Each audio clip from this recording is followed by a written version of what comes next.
Hello friends, मैं सुधीर स्वागत करता हूं आप सभी का आपके अपने चैनल स्कोर मैक्स पे। और आज हम डिस्कस करेंगे आपकी IBO 3 के ब्लॉक 5 के इंपॉर्टेंट क्वेश्चंस। तो नॉर्मली इस ब्लॉक्स के अंदर टोटल आपकी 5 यूनिट्स हैं और हर यूनिट के अंदर इंडिया को किसी दूसरी कंट्री के साथ उसका किस तरह ट्रेड रहा है, किस तरह एक्सपोर्ट इंपोर्ट रहा है, क्या उनके ट्रेड रिलेशंस रहे हैं, उनके बारे में बात करी गई है। कौन कौन से हमारे बिजनेस पर्सपेक्टिव थे कि जिन्होंने हमारी हेल्प करी इस ट्रेड को बढ़ाने के लिए। तो नॉर्मली अगर एग्जाम में कोई भी क्वेश्चन आएगा तो नॉर्मली जो क्वेश्चन आता है जिससे आ जाएगा आपका इंडिया वर्सेस यूएसए ट्रेड, या इंडिया वर्सेस एशियन कंट्रीज का ट्रेड, या इंडिया वर्सेस जापान का ट्रेड। तो किसी भी कंट्री के साथ आप उसका ट्रेड पूछेंगे आपसे, उसके अंदर आप क्या करोगे? सबसे पहले आप बताओगे कि उनके साथ हमारा क्या डाटा, क्या एक्सपोर्ट रहता है, क्या इंपोर्ट रहता है। फिर एक्सपोर्ट हम किन किन प्रोडक्ट को एक्सपोर्ट करते हैं, और अगर हम इंपोर्ट करते हैं उस कंट्री से ज़्यादा तो किस किस पोजीशन में किस किस कमोडिटी का, किस किस प्रोडक्ट का हम इंपोर्ट करते हैं। उसके बाद कौन से हमारे कह सकते हैं डिसीजन थे, कौन से हमारी पॉलिसीज थी, या कौन से ऐसे स्टेप्स लिए गए गवर्नमेंट के थ्रू जो कि हमारे ट्रेड को बढ़ाते थे, इनको कह सकते हैं इंक्रीज करने में हमें हमारे लिए बेनिफिट साबित हुए। तो सबसे पहले हम बात करेंगे इंडिया और यूएसए ट्रेड के बारे में। तो हमारे पास जो डाटा है वो 1993 से 2000 तक का डाटा हमारे पास अवेलेबल है कि किस तरह हमारा और इंडिया और यूएसए के बीच में जो ट्रेड था वो इंक्रीज हो रहा था, बढ़ रहा था, चाहे हम एक्सपोर्ट की बात करते हैं चाहे इंपोर्ट की बात करते हैं। अगर हम 1993 से स्टार्टिंग की बात करते हैं, जब हमारी एलपीजी पॉलिसी आ चुकी थी इंडिया के अंदर, हमारी मार्केट एक तरह से कह सकती है हमारी जो इकोनॉमी है ग्लोबल इकोनॉमी बन चुकी थी, हम ओवरऑल वर्ल्ड के साथ अपने आप को इंटीग्रेट कर चुके थे। तो उस टाइम पे हमारा जो एक्सपोर्ट और इंपोर्ट था, हमारा एक्सपोर्ट ज़्यादा था यूएसए के साथ, इंपोर्ट कम था। मतलब हम कह सकते हैं जो अमेरिका को एक तरह से जो हम एक्सपोर्ट करते थे, नॉर्मली सारी हमारे वो प्रोडक्ट्स थे जो कि आपके कमोडिटी प्रोडक्ट्स के अंदर आते हैं या आपके एग्रीकल्चर प्रोडक्ट के अंदर आते हैं। क्योंकि इंडिया का स्टार्टिंग से ही रहा है कि इंडिया हरदम जो हमारे कह सकते हैं जो प्राइमरी प्रोडक्ट होते हैं उनके एक्सपोर्ट में स्ट्रांग रहा है कंपैरिजन टू सेकेंडरी या आपके सर्विस सेक्टर के मुकाबले। यहीं पर अगर हम बात करते हैं 1994 से 1995 की, तो यहाँ पर भी आपका जो एक्सपोर्ट था वो इंक्रीज होता है और आपका इंपोर्ट भी। लेकिन जो कह सकते हैं जो एक स्पीड होती है इंक्रीज होने की, वो आपकी एक्सपोर्ट ही हरदम ज़्यादा थी आपके कंपैरिजन टू एक्सपोर्ट से। और कह सकते हैं 1993 से लेकर या 2000 तक हमने जितना भी ट्रेड किया है यूएसए के साथ, मतलब जितना भी एक्सपोर्ट किया है जितना भी इंपोर्ट किया है, उसमें हरदम हमारा जो बैलेंस ऑफ ट्रेड था या जो कह सकते हैं या ट्रेड जो बैलेंस था उसका जो अमाउंट था हरदम हमारे पास सरप्लस था। मतलब हम यूएसए के साथ अगर कोई ट्रेड कर रहे थे तो हरदम हम एक्सपोर्ट ज़्यादा कर रहे थे और इंपोर्ट कम कर रहे थे। कहीं ना कहीं इसका रीज़न ये भी हो सकता है कि हमारी जो दोनों कंट्रीज की जो एक्सचेंज रेट थे उसकी वजह से कुछ फेवर हो गया हमारे पास, उसकी वजह से हमारे जो एक्सपोर्ट की वैल्यू थी हमें ज़्यादा मिलती थी कंपेरिजन टू इंपोर्ट के। अब बात करेंगे कंपोजिशन ऑफ एक्सपोर्ट की। जब हम यूएसए के साथ एक्सपोर्ट करते थे तो उसके अंदर हम किस किस तरह के प्रोडक्ट का एक्सपोर्ट करते थे।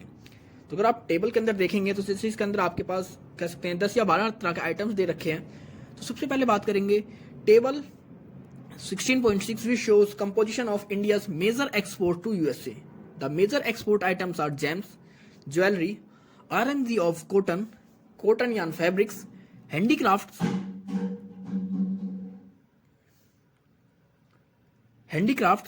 manufactures of metal, cashew, primary and semi-final iron and steels, carpet handmade, RMG of man-made fiber, marine products etcetera. तो हमारे कुछ ऐसे सेक्टर थे, कुछ ऐसे प्रोडक्ट्स थे हमारे पास जिनकी फॉरेन या बात करें यूएसए के अंदर काफ़ी डिमांड थी और इनको हम मैक्सिमम एक्सपोर्ट क्या करते हैं यूएसए को।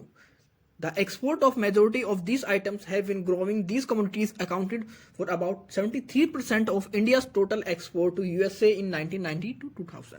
तो अगर सिर्फ हम इन कमोडिटी की बात करते हैं तो जितना हम यूएसए को ट्रेड क्या करते हैं, उनको एक्सपोर्ट क्या करते हैं, उसमें से 73% सिर्फ हमारा यही ट्रेड था।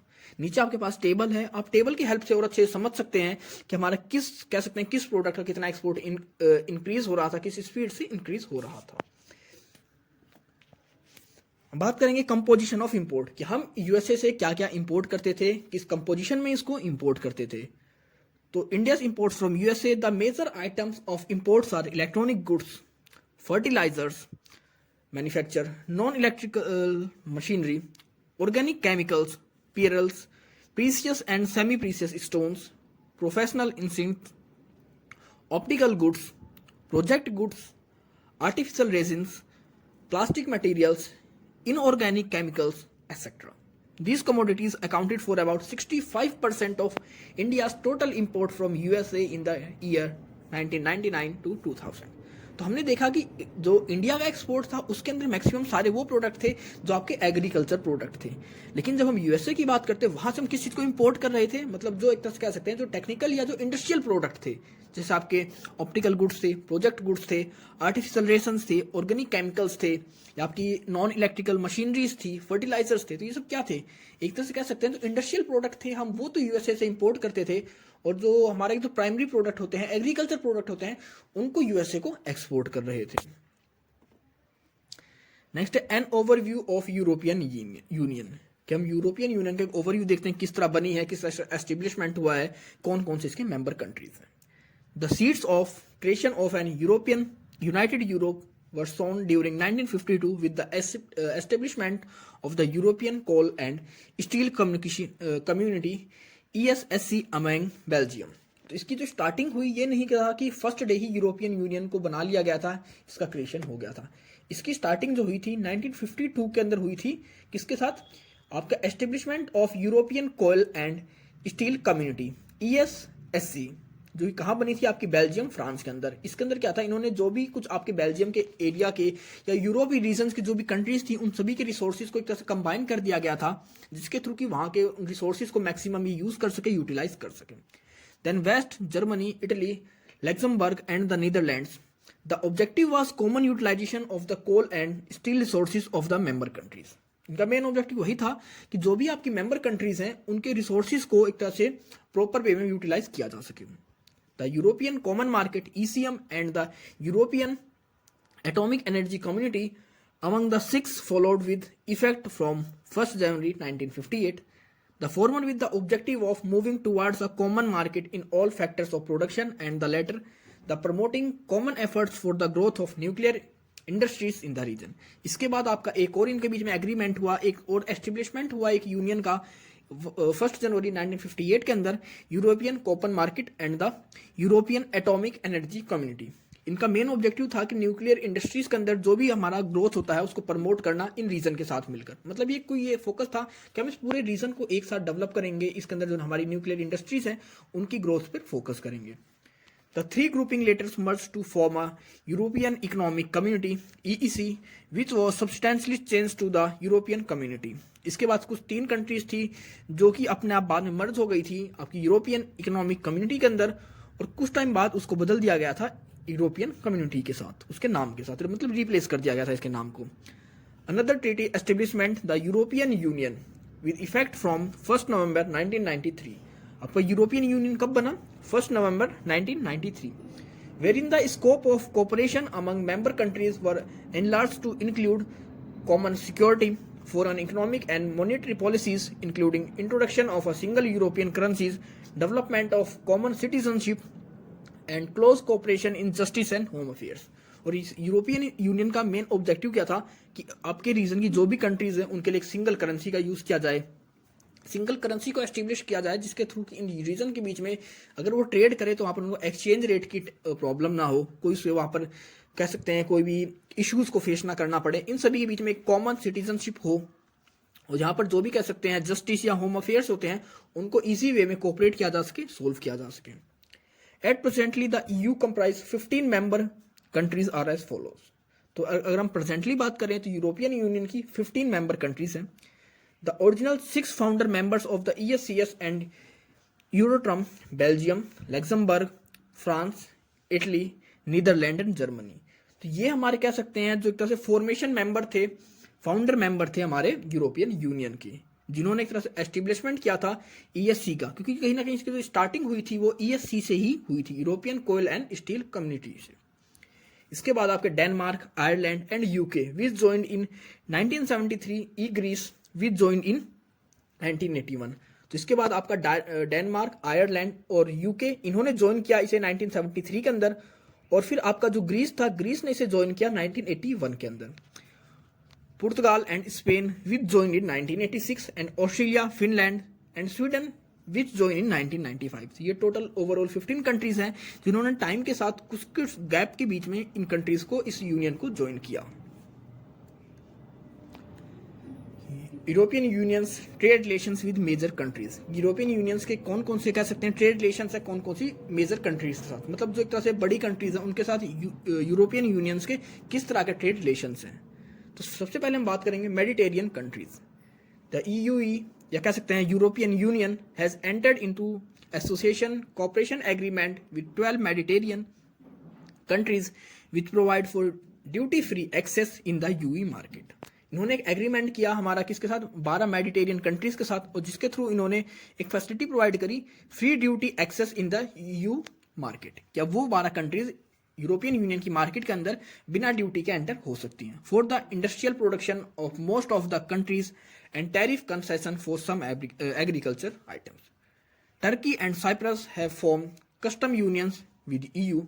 अब टर्की और साइप्रस ने यूरोपियन यूनियन के साथ कस्टम यूनियंस को एस्टेब्लिशमेंट किया, फॉर्म किया, उसको बनाया गया वहां पर। The objective is to establish a free trade area between European union and the Mediterranean countries by 2010। और इनका जो मेन ऑब्जेक्टिव क्या था, इनका मेन ऑब्जेक्टिव यही था इनका कि किस तरह यूरोपियन यूनियन और जो भी हमारी मेडिटेरियन कंट्रीज हैं उनके बीच में एक फ्री ट्रेड को एस्टेब्लिश किया जा सके। दूसरा है central and east European countries. 10 countries of Central and East Europe have signed Europe Agreement with the EU। तो आपकी 10 कंट्रीज थी जो कि ईस्ट और सेंट्रल यूरोप की थी, उन्होंने यूरोपियन यूनियन के साथ यूरोप एग्रीमेंट साइन किया which entitles he former countries for full membership of the European Union. Under the European agreement the central and east Europe countries are given associated status which enables them to get free access of their industrial product in the UE market। इसके through हमारी जो भी central और east Europe की countries थी उनको बस access दे दिया गया यूरोपियन मार्केट के अंदर इंडस्ट्रियल प्रोडक्ट का। इसके बाद EFTA आप कह सकते हैं कि European free trade area. EFTA को इसका जो फुल फॉर्म थी आपकी, आइसलैंड, नॉर्वे एंड लिechtenstein have joined together to form the European Economic Area which provides for free movement of goods, services, capital and peoples between the two groupings. तो इसके साथ ही इन दोनों मेंबर कंट्रीज ने अपना एक ग्रुप स्टैब्लिश किया, European union और कह सकते हैं आइसलैंड, नॉर्वे एंड लिechtenstein ने। और इनका मेन ऑब्जेक्टिव क्या था कि गुड्स की जो मूवमेंट हो वो फ्रीली एक जगह से दूसरी जगह जा सके, चाहे कैपिटल हो चाहे हमारी सर्विसेज हो। नेक्स्ट आपका ACP कंट्रीज। अगर हम ACP कंट्रीज की बात करते हैं, under the Rome convention EU provides free entry to 99.5% of the items originating in the 17 countries of the African, Caribbean and Pacific countries in its market। यहाँ पर उन सभी को एंट्री दे दी गई थी उनके 99.5% आइटम्स को जो कि ओरिजिनेट कहाँ हुआ करते, 70% अफ्रीका, कैरिबिया या पैसिफिक कंट्रीज के अंदर। ये आपका रोम कन्वेंशन के अंदर इसको कह सकते हैं फॉर्म किया गया था। नेक्स्ट आपका south America. 14 Latin America countries have specified regional and trade cooperation agreement with the EU।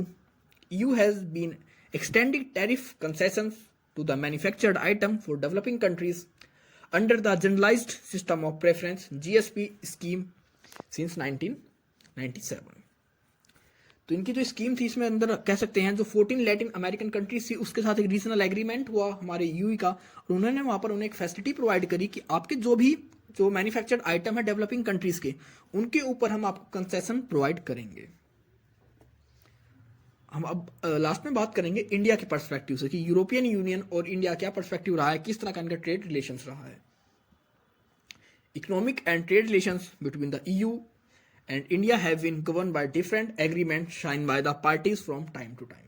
तो इंडिया और अगर हम EU की बात करें, यूरोपियन यूनियन की बात करें, तो इनके बीच में जो भी ट्रेड होता है उसको टाइम टाइम पर बहुत सारे एग्रीमेंट्स की हेल्प से उसको गाइड किया जा रहा है, उसको किया जा रहा है। India and the union sign a commercial cooperation agreement in 1973। A joint commission was set up in 1974 with the view to find out means of expanding and diversifying India-European Union trade in 1981। तो कह सकते हैं सबसे पहला हमारा जो sign हुआ था, एक एग्रीमेंट हुआ था इंडिया और यूरोपियन यूनियन के बीच में 1973 के बीच में हुआ। इसके बाद एक कमीशन सेटअप हुआ, जॉइंट कमीशन सेटअप हुआ 1974 में, और उसका मेन पर्पस था कि किस तरह हम यूरोपियन यूनियन और इंडिया के साथ ट्रेड को किस तरह एक्सपेंड करें, डाइवर्सिफाई करें। India and European Union entered into a economic and commercial cooperation agreement with the objective of not only raising the level of India or European Union trade but also the promoting new relations in the industrial field through industrial cooperation, transfer of technology and scientific cooperation. अब जो हमारे कह सकते हैं India और European union फिर से एक नए एग्रीमेंट के अंदर इन्होंने एंटर किया। इनका एग्रीमेंट था economic and commercial cooperation agreement. इसका मतलब ये नहीं था, इसका जो मेन ऑब्जेक्टिव था ये नहीं था कि हम सिर्फ अपनी इकोनॉमी को डेवलप करें। इसका रीजन ये भी था, इसका ऑब्जेक्टिव था कि दोनों कंट्रीज के बीच में किस तरह उनके इंडस्ट्रियल रिलेशंस को अच्छा किया जा सके, उनको बेटर बनाया सके, किस तरह हम अपनी कंट्री की टेक्नोलॉजी दूसरे के साथ शेयर कर सकें, हमारे जो भी कह सकते हैं जो पॉलिटिकल रिलेशंस है या हमारे ट्रेड रिलेशंस है उनको किस तरह बेटर वे में डेवलप किया जा सके। इन 1981 agreement also paved the way for the opening of a permanent European Union Commission delegation in New Delhi. On 20 December 1993, India and the Union signed a new cooperation agreement on partnership and development. The agreement aims at increasing and diversifying trade and investment, intensifying and diversifying economic cooperation, cooperation focused at poverty, education, and sustainable use of resources, and raising the profile of political dialogues. 1993 के अंदर 20 दिसंबर 1993 के अंदर एक और agreement sign किया हमारी UN government ने और कह सकते हैं इंडिया ने, मतलब यूरोपियन यूनियन ने और इंडिया ने। उसका मेन इसका जो कह सकते हैं एग्रीमेंट का जो मेन मोटिव था, मेन ऑब्जेक्टिव था, किस तरह हमारी जो इन्वेस्टमेंट है उसको डाइवर्सिफाई किया जा सके, दोनों कंट्रीज के बीच में जो हमारी पॉवर्टी है उसको घटाया जा सके, एजुकेशन सेक्टर को इंक्रीज किया जा सके, या हमारे जो भी रिसोर्सेज है उनको किस तरह हम सस्टेनेबल वे में यूज कर सकें। नेक्स्ट आपका European union economic cooperation program encompass a large number of sector including trade, industry, infrastructure, banking, tourism and information technology। तो कह सकते हैं हमारी यूरोपियन यूनियन और इंडियन गवर्नमेंट से या इंडियन सेक्टर से हमारा ट्रेड का, उसके अंदर बहुत सारे सेक्टर्स को इंक्लूड किया गया है इनके बीच में रिलेशंस को या इनके बीच में कोऑर्डिनेशन को स्टैब्लिश करने के लिए। कौन कौन से सेक्टर है जिनके अंदर हमारी यूरोपियन यूनियन और इंडियन जो हमारे एक्सपोर्टर्स हैं इंपोर्टर्स आपस में ट्रेड करते हैं या अपनी टेक्नोलॉजी को शेयर करते हैं। इसके अंदर आपका ट्रेड हो गया, इंडस्ट्री हो गया, इंफ्रास्ट्रक्चर हो गया, बैंकिंग हो गया, टूरिज्म हो गया और information technology. India have been a beneficiary countries of European union GSP scheme since 1974. The GSP utilization rate of India is estimated to be the over 70%, second only to the People Republic of China among the beneficiary countries। तो कह सकते हैं India के लिए अगर trade की perspective से बात करें तो बहुत ज़्यादा बेनिफिशियल कंट्री है हमारी यूरोपियन यूनियन। CIS बैकग्राउंड, अब CIS क्या है उसके बारे में बात करेंगे। The period 1985 to 1991 is of historical importance to the central planned economics, in the particular to the former Union of Soviet Socialist Republic USSR. This period witnessed the movement towards restructuring of the former state controlling economy in the USSR, with the commencement of the reform process characterized by the perestroika and glasnost. Through the reform process meant in general reduction the state control, increased democratization of elections, more involvement of the people in state affairs, trade reforms and trade unions, right, etc. The people also registered economic slowdown. Finally, USSR distinguished into 15 independent states. 11 of the 15 states joined together and found the Commonwealth of Indian States.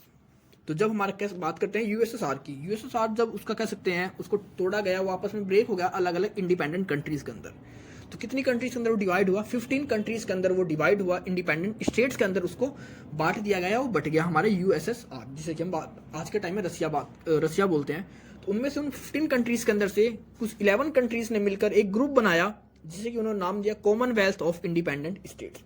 इसका establishment कब हुआ, इसे ही हम कहते हैं CIS, मतलब Commonwealth of independent states. इसका establishment हुआ December 21, 1991। Subsequently, one more country, Georgia, also joined the CIS. इसके कुछ टाइम बाद हमारी एक और कंट्री थी जो आपकी यूएसएसआर का पार्ट थी, जॉर्जिया, उसने इसको कह सकते हैं ज्वाइन किया। All members of the CIS have been internationally recognized and independent countries and have been accorded union national membership. The USSR ceased to exist with effect from January 1992, and Russia as a country has succeeded the former Soviet Union and has the inherent the former। अब जो इससे पहले UN membership का member था, क्योंकि USSR उसका member था UN का, तो जब आपका यूएसएसआर ब्रेक हो गया 15 अलग अलग पार्ट्स के अंदर, तो उसकी जो मेंबरशिप थी वो किसको मिली, आपके रशिया को मिल गई।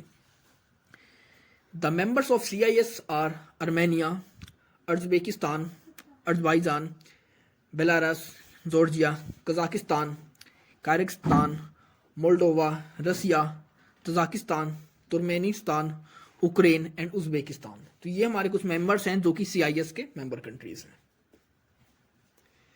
अब India export to CIS countries major direction wise, अगर हम बात करते हैं इंडिया का जो एक्सपोर्ट होता है CIS कंट्रीज के साथ, तो किस कंट्री के साथ, तो मेजर कंट्रीज है, किसको कितना ट्रेड करते हैं हम, एक्सपोर्ट करते हैं। तो अगर हम बात करते हैं एक्सपोर्ट की, तो उसमें हम सबसे ज़्यादा जो ट्रेड करते हैं वो रशिया को करते हैं, चाहे हम 1996 की बात कर लें, चाहे 1998 की बात कर लें। इसके बाद आपका यूक्रेन आता है।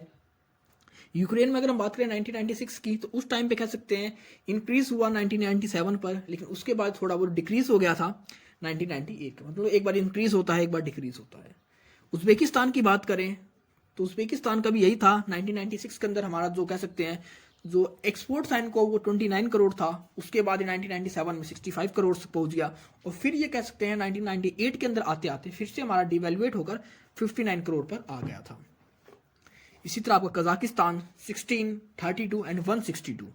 तो कजाकिस्तान के अंदर हम देख सकते हैं किस तरह कितनी ज्यादा ग्रोथ देखी गई है एक्सपोर्ट सेक्टर के अंदर इंडिया के साथ। तो ये हमारे कह सकते हैं कुछ मेजर कंट्रीज थी CIS कंट्रीज की या CIS ग्रुप्स की जो कि इंडिया के साथ एक्सपोर्ट करती हैं। अगर हम इंपोर्ट की बात करें CIS कंट्रीज के साथ इंडिया के एक्सपोर्ट की, तो हम एक्सपोर्ट सबसे ज्यादा भी रशिया से ही करते हैं अगर इन मेंबर कंट्रीज की बात करें। इसके बाद आपका यूक्रेन आता है, फिर आपका कजाकिस्तान आता है। नॉर्मली अगर हम बात करें तो इसमें वही 3 कंट्रीज हैं जो आपकी मेन इंपॉर्टेंट रोल प्ले करती हैं, चाहे हम एक्सपोर्ट की बात करें चाहे इंपोर्ट की बात करें, रशिया, यूक्रेन, कजाकिस्तान।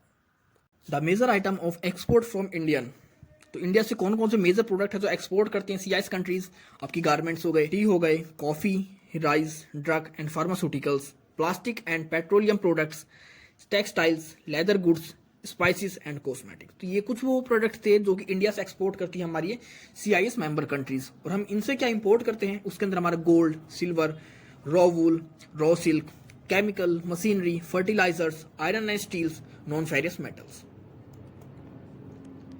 अब foreign trade of Japan, Japan के बारे में बात करेंगे कि जापान का फॉरेन ट्रेड क्या है, कितना ये हम कह सकते हैं ट्रेड करता है ओवरऑल वर्ल्ड के साथ, कितना एक्सपोर्ट होता है, कितना इंपोर्ट होता है इसका। तो from the late 1915 until the mid 1980s, Japan was heavily dependent on import raw materials for processing into manufactured goods। तो अगर हम 90s की बात करें तो जापान उस टाइम पे मैक्सिमम कह सकते हैं दूसरी कंट्रीज के ऊपर डिपेंड था अपने रॉ मटेरियल्स के लिए, क्योंकि मैन्युफैक्चरिंग तो सबसे ज्यादा जापान के अंदर हुआ करती, लेकिन इसके पास इतना रॉ मटेरियल अवेलेबल नहीं था, which were partly designed for export market mostly in Western countries. But in recent year, markets in other Asian countries have been expanding rapidly. The shipment of machinery and parts to Japanese production plants in neighboring countries with lower wage cost and the subsequent shipment of finished goods back to Japan have substantially boosted trade flows with Asia. Partially because the various agreement of voluntary export restraints and Japanese measures to raise market shares of imported goods, the large bilateral trade surplus with the USA fall off its parts of $66 billion in 1994 to $48 billion in 1996. Though it has trended upward against in 1997. One important reason of the narrowing of the trade surplus is the depreciation of yen, which has been depressed the dollar value of Japanese exports. However, the structure of Japanese import has changed since the mid-1980s, with manufacturer taking an ever-increasing share, currently around 60%. तो बात करते हैं अगर हम किसी भी manufacturing की बात करते हैं, मशीनरी की बात करते हैं, टेक्नोलॉजी की बात करते हैं, तो सबसे पहला जो नाम आता है वो जापान का आता है। क्योंकि हम चाहे किसी भी तरह की मशीनरी की बात करें, ऑटोमोबाइल्स की बात करें, मशीन पार्ट्स की बात करें, तो कि जापान के अंदर जो लेबर है वो सस्ता है, चीप लेवल पर उन्हें मिल जाता है, तो इसी वजह से वो ज़्यादा से ज़्यादा किसी भी प्रोडक्ट को प्रोडक्शन कर सकते हैं कम लेवल पर, कम रेट पर कंपैरिजन टू किसी और कंट्रीज के मुकाबले। तो इनका जो एक्सपोर्ट था, क्योंकि जब आप दूसरी कंट्री के साथ कह सकते हैं, दूसरी कंट्री से आप जितना जितना कह रहे हैं कि आप अपनी कंट्री के अंदर एक्सपोर्ट करोगे रॉ मटेरियल्स को, आप जितना दूसरी कंट्री के साथ इंपोर्ट करोगे रॉ मटेरियल्स को अपनी कंट्री के अंदर, उतना ही आप उसका प्रोडक्शन करोगे और उस प्रोडक्शन को दूसरी कंट्री के अंदर एक्सपोर्ट या कह सकते हैं इंपोर्ट करोगे। Although it has trended upward against 1997, one important reason for narrowing of the trade surplus is the depreciation of yen. तो बात करेंगे कि हमारा जो जापान था, क्योंकि जापान क्या था, मैक्सिमम रॉ मटेरियल्स के लिए दूसरी कंट्रीज के ऊपर डिपेंड था, लेकिन उसका जो प्रोडक्शन था वो ये सबसे ज़्यादा करता था। रीज़न क्या था, इसके पास जो लेबर था वो बहुत चीप लेवल का था, उससे सस्ता लेबर मिल जाता था, और यहाँ के जो लोग थे अगर उनकी हम वर्क कैपेसिटी देखें तो किसी और कंट्री से ज़्यादा थी। चीप लेबर आपके पास सस्ता मिल चुका है आपको, तो ये जो भी कह सकते हैं प्रोडक्शन किया करते वो किसी भी और कंट्रीज के मुकाबले सस्ता हुआ करता। तो इसी वजह से कह सकते हैं जिनका जो एक्सपोर्ट था दूसरी कंट्रीज के अंदर रॉ मशीनरीज का, या कह सकते हैं जो मैन्युफैक्चर्ड पार्ट्स का, वो बहुत ज़्यादा था। तो इनके अंदर अगर हम बात करते हैं एक्सपोर्ट की, इंपोर्ट की, 1991 के अंदर 1990 के अंदर इनका जो एक्सपोर्ट था आपका $2,86,948 मिलियन था, और हमारा यहाँ पर इंपोर्ट कितना था 234,799। इसके बाद भी आपका 314,525 हमारा एक्सपोर्ट था, और 236,727 हमारा यहाँ पर वो था। तो मैक्सिमम अगर हम देखें तो जो जापान की कंट्री है वो दूसरी कंट्री से एक्सपोर्ट ज़्यादा कर रही है उनको, और इंपोर्ट कम कर रही है। तो इसमें हमने क्या देखा, मतलब ये कंट्री है अपने आप में कह सकते हैं स्ट्रांग थी, क्योंकि हर साल ये इंपोर्ट दूसरी कंट्री से कम कर रही थी और दूसरी कंट्री के अंदर एक्सपोर्ट ज़्यादा कर रही थी। क्योंकि रीज़न क्या था, इसके पास कह सकते चीप लेबर पे चीप कॉस्टिंग थी इनकी कंट्री के लेबर की, जो उनकी वेजेस थी वो भी सस्ती हुआ करती कंपैरिजन टू आपके नेबर कंट्रीज के मुकाबले। प्रिंसिपल एक्सपोर्ट ऑफ जापान इन 1999। तो हम जो जापान एक्सपोर्ट क्या करता 1999 के अंदर, उनमें से जो आप बात करेंगे मेजर प्रोडक्ट्स की, तो मेजर प्रोडक्ट्स कौन कौन से थे आपके, electric machinery, transport equipments, non electrical machinery, chemicals, metals. और इनका क्या शेयर था टोटल एक्सपोर्ट के अंदर। हम यूएस की बात करेंगे जापान की, तो अगर हम इलेक्ट्रिकल मशीनरी की बात करें तो 25.1% शेयर था इसका टोटल एक्सपोर्ट के अंदर। ट्रांसपोर्ट इक्विपमेंट 23.48% था। नॉन इलेक्ट्रिकल मशीनरी की बात करें 22.05% था। तो नॉर्मली ये तीनों ऐसे पार्ट थे जो मेजर एक्सपोर्ट आइटम्स थे जापान के। और अगर हम इंपोर्ट की बात करें तो इंपोर्ट में क्या करते हैं, मशीनरी एंड इक्विपमेंट्स जो कि 34% था हमारे इंपोर्ट का। इसके साथ हम मिनरल फ्यूल्स 17.62%, फूड 15.73%, केमिकल्स 8.20% और टेक्सटाइल आपके 7.42%। तो आपको एक तरह से एस्टिमेट होना चाहिए, कुछ आपको आइडिया होना चाहिए कि किन किन प्रोडक्ट्स का कोई भी कंट्री है वो किस प्रोडक्ट का ज़्यादा एक्सपोर्ट क्या करती या किस प्रोडक्ट का ज़्यादा इंपोर्ट क्या करती। Composition of India export to Japan. अब हम बात करेंगे कि इंडिया का कंपोजिशन जापान के मुकाबले क्या है, इंडिया जापान को क्या एक्सपोर्ट करता है, उसका कौन कौन से कंपोजिशन उन प्रोडक्ट को एक्सपोर्ट करते हैं हम। India supplies raw material to Japan and imported manufacturing products from Japan. तो इंडिया नॉर्मली जापान को रॉ मटेरियल एक्सपोर्ट करता है, और उससे जो मैन्युफैक्चर प्रॉपर गुड्स होता है या कह सकते हैं जो डेवलप गुड्स होता है उसको इंपोर्ट करता है। India's export basket to Japan consistently mainly for primary products, where imports consist of manufactured products. Three products, viz. Iron ore, marine products, and diamond, accounts for 3/4 of the India's total export to Japan. Similarly, machinery and equipments, automobile parts, and iron and steel accounted for the major shares of Indian imports from Japan. Although there was a relative change in the share of individual products, the structure of Indo-Japanese trade remained unaltered over the years. Look the table and 18.7 which provides details of the India's export to Japan. तो normally ये जो India थी वो इनको raw material supply किया करती, और इनके थ्रू वो उस मैन्युफैक्चर प्रोडक्ट्स को या उन प्रोडक्ट्स को इंपोर्ट किया करती अपनी कंट्री के अंदर। तो अगर हम एक्सपोर्ट की बात करें तो इसमें मेजर प्रोडक्ट्स थे हमारे जेम्स एंड ज्वेलरी, आयरन और marine products, cotton including accessories, ores, minerals, cotton yarns, fabric, oil mills, alloys, processing minerals।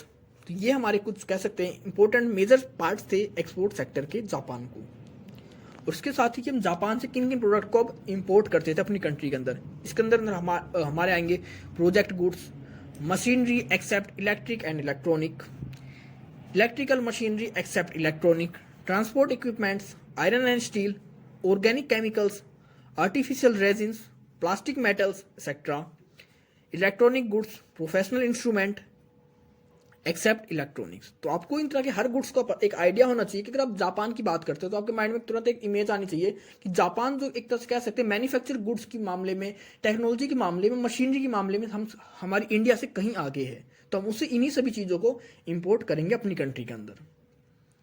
Objectives of ASEAN. अब एशियान की बात होगी, इसके क्या ऑब्जेक्टिव थे। The Bangkok declaration united the Asian member countries in a joint effort to promote economic cooperation and the welfare of the people in region. The Bangkok declaration set out guidelines for Asian activities and defined the aim of the organization. The Asian nations come together with the following three main objectives in mind. तीन main objectives की वजह से जो Asian countries थी एक group में आए थे, एक साथ आए थे। सबसे पहला इनका ऑब्जेक्टिव क्या था? To promote the economic, social and cultural development of the region through cooperative programmes.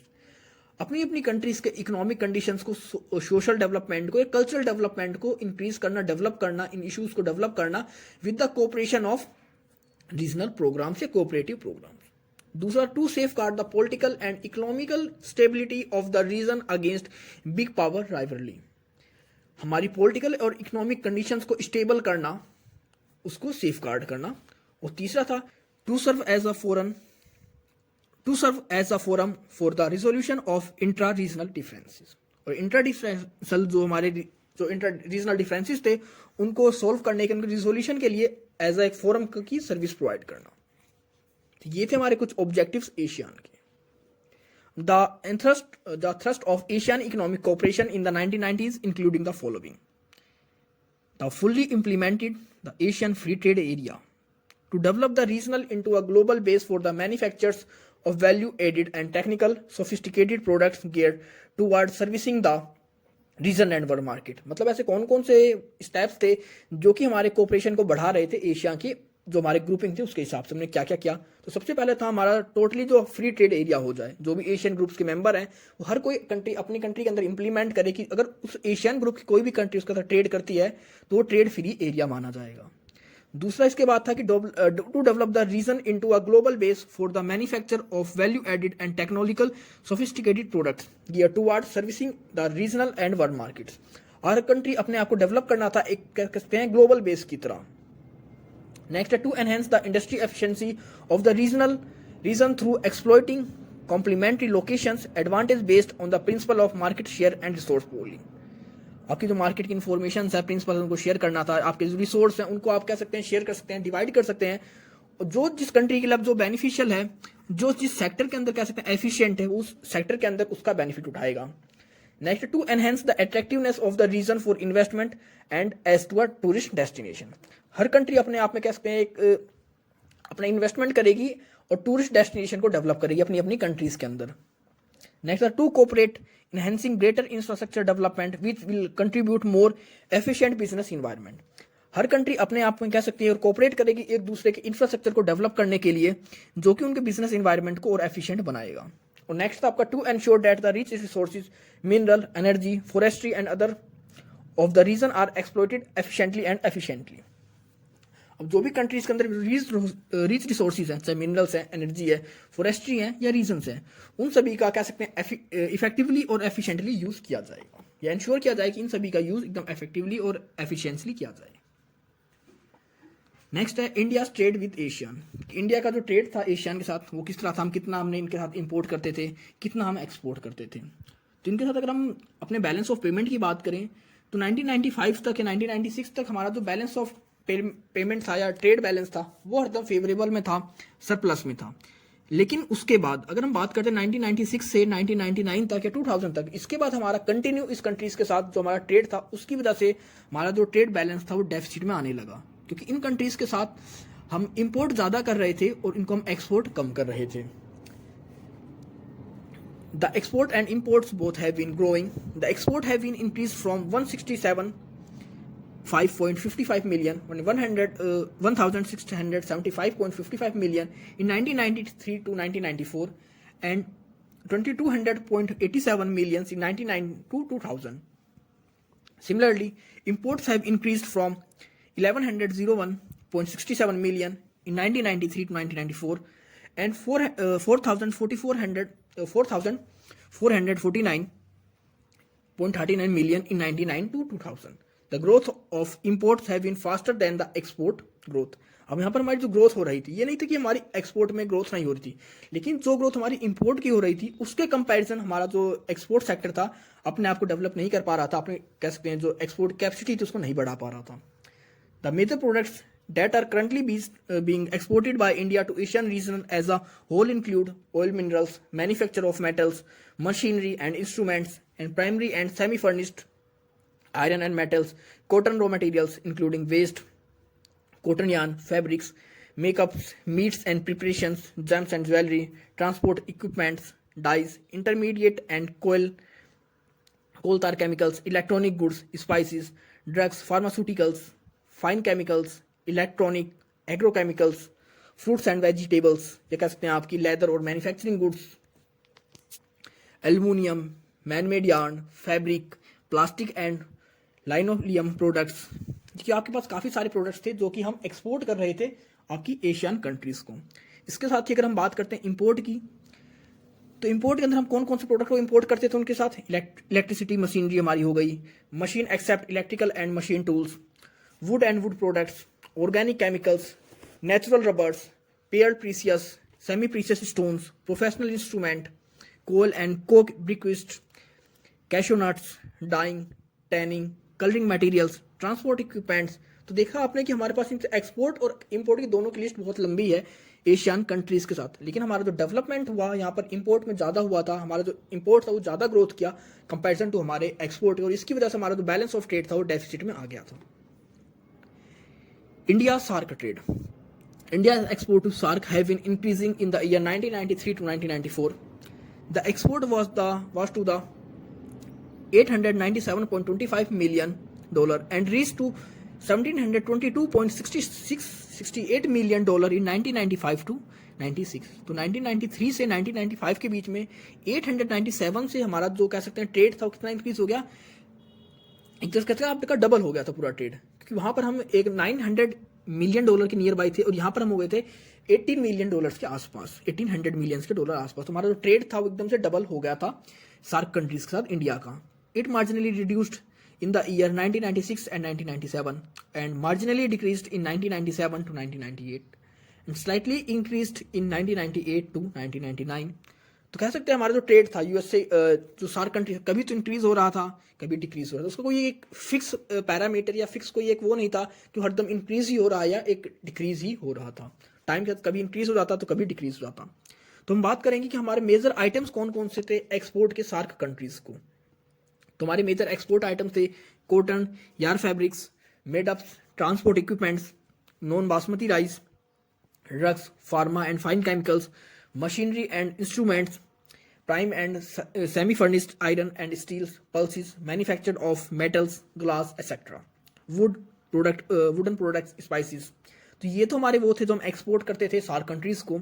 अगर हम इंपोर्ट की बात करते हैं तो इंपोर्ट के अंदर आएगा आपका jute, raw textile yarn fabrics, made of inorganic chemicals, fruit and nuts, essential oils, cosmetic preparations, sugar, petroleum, crude oil and products, metaphorous ores and metal scrap, iron and steels, spices etc.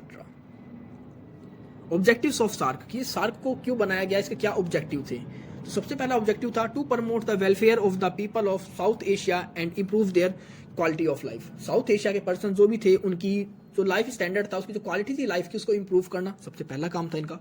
दूसरा एस्लेट economic growth, इन countries की जो इसकी member countries थी उनकी economic growth को एस्लेट करना।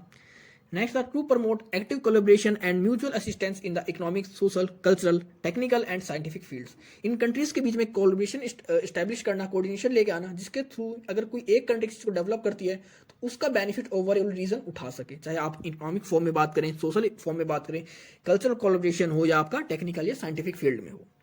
Next था to strength cooperation among themselves in international forums and with other developing countries. एक तरह से जो भी डेवलपिंग कंट्री थी उनको आपस में एक तरह से कोऑर्डिनेट करना, उनको एक तरह से स्ट्रेंथ प्रोवाइड करना कोऑपरेशन के थ्रू इंटरनेशनल फोरम्स के अंदर। नेक्स्ट आपका to promote and strength collective self reliance among the countries of South Asia. अब साउथ एशिया की जो भी कंट्रीज थी उन कंट्रीज को अपने आप में एक तरह से आत्मनिर्भर बनाना इनका मेन ऑब्जेक्टिव था। To strength cooperation with the other developing countries, और आपकी जो भी अदर डेवलपिंग कंट्रीज थी उनके साथ आपको उनका कोऑपरेशन करना, उनको स्ट्रेंथ प्रोवाइड करना। नॉर्मली अगर ये बात करें तो डेवलपिंग कंट्रीज को मोटिवेट करना या उनकी इकोनॉमी को डेवलप करना, एस्केलेट करना, वहाँ की जो क्वालिटी लाइफ की उसको इंप्रूव करना, ये सब इनके काम थे, ऑब्जेक्टिव थे। Next to contribute to mutual trust, understanding and appreciation of one others problems. एक दूसरे की प्रॉब्लम्स को सॉल्व करना, उसको एप्रिसिएशन करना या उनको इंप्रूवमेंट करना, उनकी पॉलिसीज में हेल्प करना। और लास्ट स्टेप था इनका जो ऑब्जेक्टिव था, to cooperate with international and regional organisations, कि हमारे जो भी इंटरनेशनल ऑर्गेनाइजेशंस है, जो भी रीजनल ऑर्गेनाइजेशंस है, उनके साथ कोऑपरेट करना, उनके साथ कह सकते हैं फ्लेक्सिबिलिटी के लिए काम करना। India trade with Bahrain. अब हम बात करेंगे वन बाय वन कंट्रीज की, जो कि आपकी आती हैं किस कंट्रीज के अंदर, क्योंकि अभी तक हमने जो भी बात करी है वो अलग अलग कंट्रीज थी, लेकिन अब हम बात करेंगे वेस्ट एशिया की सारी कंट्रीज के बारे में one by one. West Asia के अंदर आपकी काफ़ी सारी कंट्रीज आती हैं, तो नॉर्मली हम यहाँ पर 4 से 5 कंट्रीज के बारे में डिस्कस करेंगे। उनका इंडिया के साथ क्या एक्सपोर्ट रहा है, क्या ट्रेड रहा है, क्या इंपोर्ट रहा है, क्या हमारा ट्रेड बैलेंस रहा है, और किन किन प्रोडक्ट को हम इनके साथ एक्सपोर्ट करते थे, इंपोर्ट करते थे। तो अगर हम बहरीन की बात करते हैं, India's major items to export to Bahrain include cotton yarn, fabrics, made up rice, basmati, RMZ cotton, wheat, manufactures of metal, meat and preparations, paper or wood products, machinery and instruments, rice other than basmati, plastic and linoleum products, and oil meals and man-made yarns, fabrics, makeups। तो ये तो हमारे वो products थे जो कि हम Bahrain को एक्सपोर्ट करते थे। और अगर हम इंपोर्ट प्रोडक्ट्स की बात करें इनसे, तो इंपोर्ट के अंदर हम पेट्रोलियम या पेट्रोलियम प्रोडक्ट्स बात करेंगे, जिसके अंदर इंक्लूड होंगे आपके non ferrous metals, inorganic chemicals, metalliferous ores, metal scrap और आपके ऑर्गेनिक केमिकल्स। तो इसके साथ अगर हम बात करते हैं हमारे बैलेंस ऑफ ट्रेड की या ट्रेड बैलेंस की, तो बहरीन और इंडिया के बीच में हमारा जो भी ट्रेड बैलेंस है वो हरदम डेफिसिट में रहता है, क्योंकि यहाँ पर हम इंपोर्ट ज़्यादा करते हैं और इनको एक्सपोर्ट कम करते हैं। इसके बाद हम बात करेंगे कि इंडिया ट्रेड विद ईरान, कि ईरान के साथ इंडिया क्या ट्रेड है। तो ईरान भी आप कह सकते हैं कि हम ऑयल्स के लिए काफ़ी हद तक इन्हीं के ऊपर डिपेंड है, या हम कह सकते हैं जो आयरन और स्टील्स हैं उनके लिए भी बहुत बड़ी मात्रा में हम डिपेंड है ईरान के साथ, क्योंकि हमें पता है कि जो पेट्रोल के जो रिसोर्सेज है बहुत बड़े बड़े ईरान के पास ही मैक्सिमम सारे रिसोर्सेज हैं पेट्रोल के। तो पेट्रोल, पेट्रोलियम प्रोडक्ट्स, या आपके ऑर्गेनिक केमिकल्स, या आपकी कह सकते हैं इनऑर्गेनिक केमिकल्स, आयरन, स्टील्स, ये सब तो हम क्या करते हैं, इंपोर्ट करते हैं आयरन से, ईरान से। और हम जानते हैं, हर कोई जानता है कि जो हमारा पेट्रोल का इंपोर्ट होता है बहुत ज़्यादा होता है कंपैरिजन टू किसी और प्रोडक्ट के। तो सीधी सी बात है, जब हम ईरान के साथ ट्रेड कर रहे हैं तो वहाँ पर इतनी बड़ी मात्रा में, इतने बड़े अमाउंट में इंपोर्ट करते हैं पेट्रोलियम का, तो सीधी सी बात है हमारा जो ट्रेड बैलेंस है वो एकदम डेफिसिट में ही होएगा। और अगर हम इनको बात करते हैं एक्सपोर्ट की, तो एक्सपोर्ट के अंदर हम इनको एक्सपोर्ट करते हैं फार्मास्यूटिकल्स, या फिर बात करेंगे हम drugs products, machinery and instruments, आपके राइस हो गए अदर देन बासमती। आपकी बासमती की बात करी गई कि काफ़ी ऐसी कंट्रीज है जो कि हमारी कंट्रीज के बासमती राइस का एक्सपोर्ट छोड़कर अदर टाइप्स के प्रोडक्ट्स को या अदर टाइप्स के जो हमारे राइस हैं उनका एक्सपोर्ट करती हैं, लेकिन वो बासमती को प्रेफर नहीं देते। Inorganic, organic, agrochemicals, manufactures of metal miscellaneous, processed items and other cereals including wheat, meat and preparations of oil mills, teas and processed minerals. तो ये था हमारा इंडिया का ट्रेड ईरान के साथ। नेक्स्ट आपका जॉर्डन के साथ। अगर हम जॉर्डन की बात करें तो जॉर्डन में भी वही कंडीशन है जो कि आपकी और कंट्रीज के साथ है, क्योंकि यहाँ पर हम जो भी हमारी वेस्ट की कंट्रीज हैं या वेस्ट एशियाई कंट्रीज हैं, इन सभी के साथ हमारा जो एक्सपोर्ट है वो कम है और हमारा इंपोर्ट ज़्यादा है। नॉर्मली हमारा जो एक्सपोर्ट है वो डेवलपिंग कंट्रीज के साथ है, या कह सकते हैं उन कंट्रीज के साथ है जो कि हमारे इस एशिया रीजन से बाहर, जैसे यूएस के साथ है, जापान के साथ है, रशिया के साथ है। तो नॉर्मली हमारा जो एक्सपोर्ट होता है वो इन कंट्रीज के साथ है। तो यहाँ पर भी हमारा जो, अगर हम बात करें मेजर आइटम्स की एक्सपोर्ट की जॉर्डन के साथ, तो हमारा मशीनरी है, इंस्ट्रूमेंट है, मैनमेड यार्न है, फैब्रिक्स है, ट्रांसपोर्ट इक्विपमेंट्स हैं, ड्रग्स है, फार्मास्यूटिकल्स हैं, और हमारे केमिकल्स और कॉफी सीज हैं। और अगर हम बात करते हैं इंपोर्ट्स के बारे में कि हम जॉर्डन से क्या क्या इंपोर्ट करते हैं, तो इसके अंदर हम बात करेंगे फर्टिलाइजर्स मैन्युफैक्चर्ड की, क्रूड, आपका हम बात करें क्रूड ऑयल के बारे में, क्योंकि क्रूड ऑयल जो भी यहाँ से हम लेते हैं वो 90% होता है इंडिया के टोटल इंपोर्ट का। मतलब जॉर्डन में हम बात कर सकते हैं कि जो पेट्रोलियम है या जो आपका क्रूड ऑयल है वो बहुत ज़्यादा मिलता है, क्योंकि जब हम 90% हमारा जो भी टोटल इंपोर्ट है वो हम 90% जॉर्डन से करते हैं। नेक्स्ट आपका India trade with Kuwait. Kuwait के बारे में बात करेंगे। India's major items of export to Kuwait was rice, basmati gems and jewellery. तो हम इनको क्या एक्सपोर्ट करते हैं, basmati rice, gems, jewellery, RMZ cotton including accessories, manmade yarns, fabrics, makeups, oil meals, machinery and instrument and rice other than basmati. ये वो product हैं जो कि हम इन कंट्रीज को एक्सपोर्ट करते हैं, कुवैत को एक्सपोर्ट करते हैं। और हम इंपोर्ट क्या क्या करते हैं, इंपोर्ट करते हैं हम अपने पेट्रोलियम प्रोडक्ट। नॉर्मली अगर से आपका ईरान आता है, कुवैत आता है, या जो भी हमारी जो वेस्ट एशियाई कंट्रीज है, मैक्सिमम इन हर कंट्री से हमारे जो पेट्रोलियम प्रोडक्ट को हम इंपोर्ट करते ही करते हैं। तो इसके साथ भी हमारा जो ट्रेड बैलेंस है वो डेफिसिट में रहता है। नेक्स्ट आपका इंडिया ट्रेड विद कतार। अगर हम कतार की बात करें तो यहाँ पर भी हम पेट्रोलियम की बात करेंगे, क्योंकि पेट्रोल हम कहीं ना कहीं इस कंट्री से भी इंपोर्ट करते हैं अपनी कंट्री के अंदर।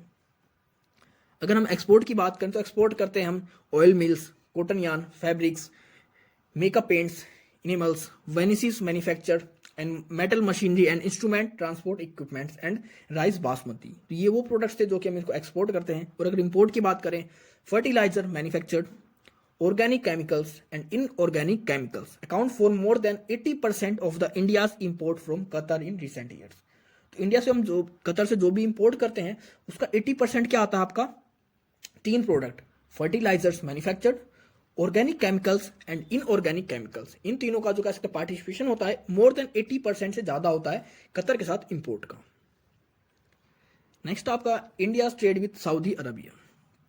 अगर सऊदी अरबिया की बात करेंगे तो यहाँ पर हमको क्या इनको एक्सपोर्ट करते हैं, basmati rice other than basmati, man made yarn, fabric made ups, machinery and instrument, cotton yarns, fabric made ups, RMG cotton including accessories and manufactures of metals. तो नॉर्मली यहाँ पर जितनी भी कंट्री साथ एक्सपोर्ट की बात करी वहाँ पर हर जगह आपका ले रखा है rice basmati and other than basmati. तो नॉर्मली बासमती राइस को हर जगह कह सकते हैं एक तरह से मेन फोकस किया गया है।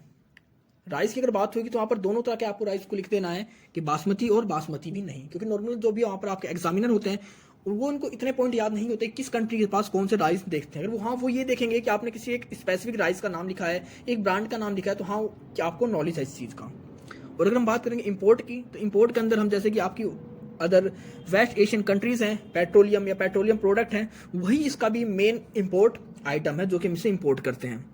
इसके साथ ही कुछ और आइटम्स भी हैं जो कि हम सऊदी अरबिया से इंपोर्ट करते हैं। उसके अंदर आपका केमिकल आ गया, आर्टिफिशियल रेजिन्स आ गए, प्लास्टिक मटेरियल्स आ गया, फर्टिलाइजर्स मैन्युफैक्चर्ड आ गया और आपके इनऑर्गेनिक केमिकल्स आ गए।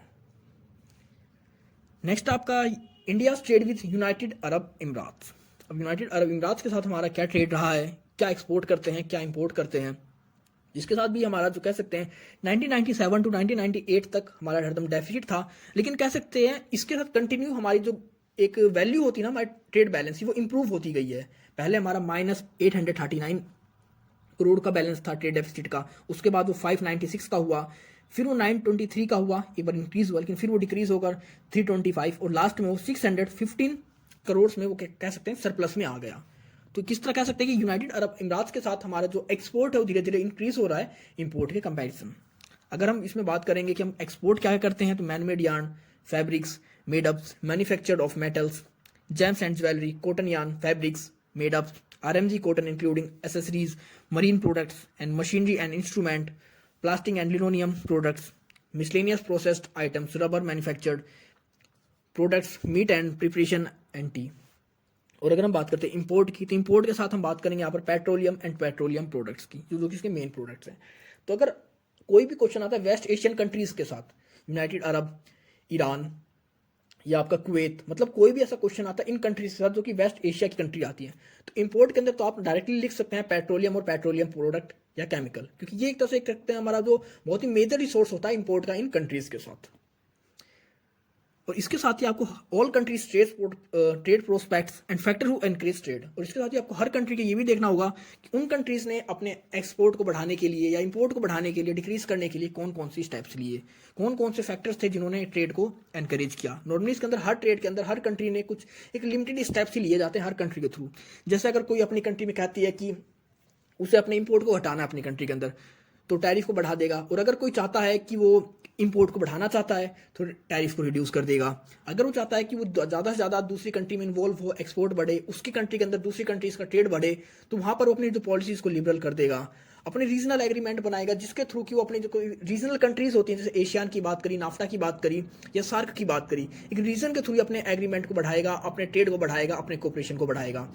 और हमारी जो गवर्नमेंट होगी वो कुछ ऐसी पॉलिसीज बनाएगी जो कि फेवरेबल हो हमारे ट्रेड के, हमारे एक्सपोर्ट और इंपोर्ट के, हमारे ट्रेड के। तो ये कुछ आपके जो ट्रेड प्रोस्पेक्ट है, चाहे हम इंडियन जापान ट्रेड प्रोस्पेक्ट की बात करें, India and US trade prospect की बात करें, या बात करेंगे एशियन ट्रेड प्रोस्पेक्ट की बात करें, तो हर तरह के प्रोस्पेक्ट में नॉर्मली वही बातें होती है कि किस तरह उस ट्रेड को बढ़ाया जा सके, वहाँ के ट्रेड को रेगुलेट किया जा सके, वहाँ पर अपना जो हम कह सकते हैं उनके बीच में ट्रेड का जो रेशियो है उसको ज़्यादा से ज़्यादा बढ़ाया जा सके। तो हर कंट्री कहीं ना कहीं सेम स्टेप्स ही लेती है उस ट्रेड को बढ़ाने के लिए, अपने टैरिफ्स को अप डाउन करती है, अपने एक्सचेंज रेट को कह सकते हैं एडजस्ट करते हैं, अपनी पॉलिसीज़ को लिबरल बनाते हैं, रीजनल एग्रीमेंट पर साइन करते हैं, अपनी पॉलिसीज़ को इस तरह बनाते हैं कि तरह फेवर करे उस सभी ट्रेड्स का।